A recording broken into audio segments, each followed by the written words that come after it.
What I'd like to share with you today is a very good method for either changing color in your weft, or, for example, if you've come to the end of your shuttle and you've rewound it and you need to now bring in a new thread.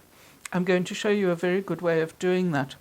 Now, I'm going to use two colors here so that you can see clearly what I'm going to do. Just snip off the one shuttle as you would in any event. And now I'm going to split the ply. Can you see? I hope that you can see. Let's just bring that up a bit. That this particular yarn that I'm using here, which is a cotton, has a very, very definite twist to it. Now, this is a method that is very effective, especially with cotton. If you think back to the early days of your weaving, when you sort of wove your first sampler and you probably wove it in wool, and you were taught that you could just put your second shuttle in and overlap it onto the first shuttle, which is fine. You can do that. Let me just get into the correct shed.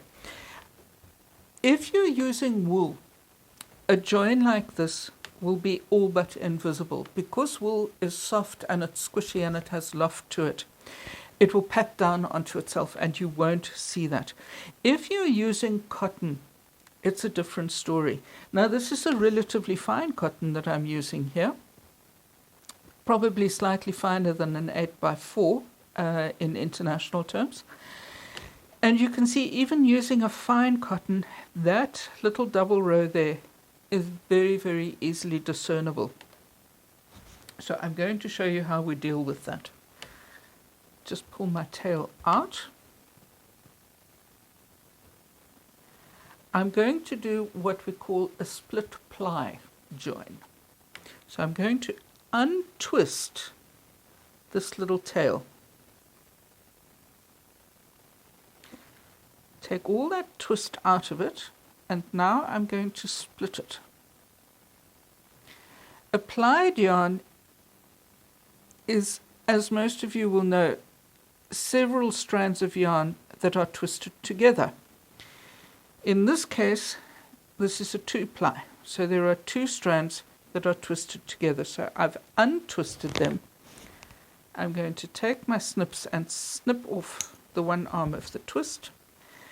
And I'm now going to tuck this remaining little bit, this remaining tail, the half tail, for want of a better way of putting it, into my shed. So that's the first part of the operation.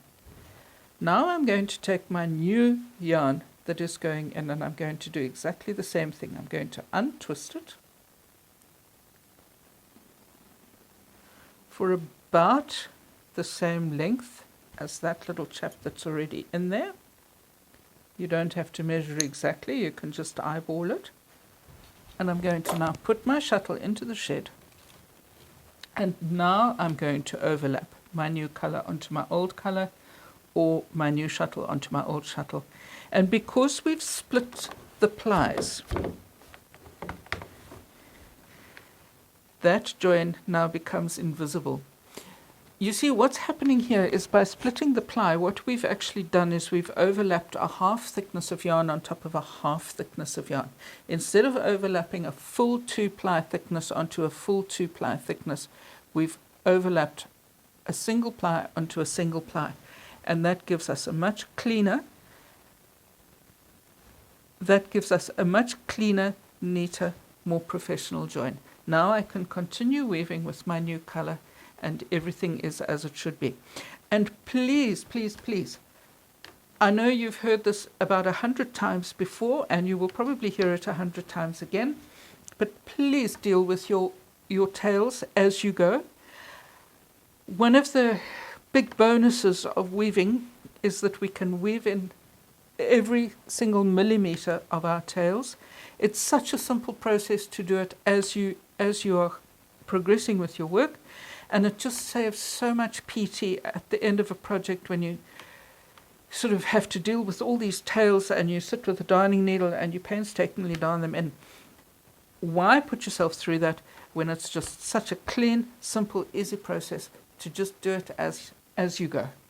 So make that your first best habit for this week and write it in lipstick on your bathroom mirror that you're going to weave in your ends as you go.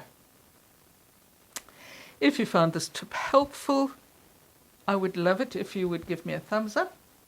Maybe subscribe to the channel. And there's lots more Weaverly information and tips and tricks on my Patreon page and patterns and courses on my website as well. The links to those and to my social media are at the top of the page under my banner. See you next week with another tip which will hopefully help to make you a better weaver.